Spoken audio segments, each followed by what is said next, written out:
இந்தியாவை பொறுத்தவரை ஒரு காலகட்டத்தில் நம்ம ஒரு எக்கனாமிக் பவர் ஹவுஸ் கிடையாது. இன்னைக்கு நம்ம சண்டை போட்டிருக்கோம், பாகிஸ்தானோட ஆபரேஷன் சிந்தூர் சண்டை போட்டிருக்கோம்னா சாதாரணமா போடலீங்க. நமக்கு அவ்வளவு பொருளாதார வலிமை நமக்கு இருக்கு. அசெட் ரீப்ளேஸ்மெண்ட் நம்ம செய்த மொத்த செலவு இன்னைக்கு ஆய்வறிக்கை என்ன சொல்லுதுன்னா $408 மில்லியன் நம்ம செலவு பண்ணிருக்கோம் ஆபரேஷன் சிந்தூர். இன்னைக்கு இந்தியா $4.1 ட்ரில்லியன் அந்த அளவுக்கு பொருளாதாரத்துல பெரிய நாடு.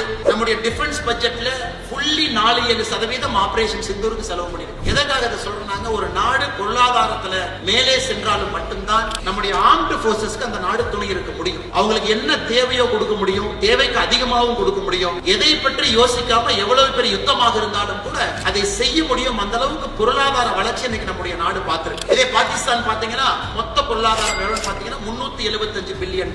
அது ரிலையன்ஸ் இண்டஸ்ட்ரீஸ்னுடைய மொத்த மார்க்கெட் கேபிடலைசேஷனோட அளவு தான் இன்னைக்கு பாகிஸ்தானுடைய மொத்த பொருளாதாரம். நமக்கும் பாகிஸ்தானுக்கும் எந்த ஒரு காரணத்திற்கும் ஒரு 25 பைசா நாணய காசும்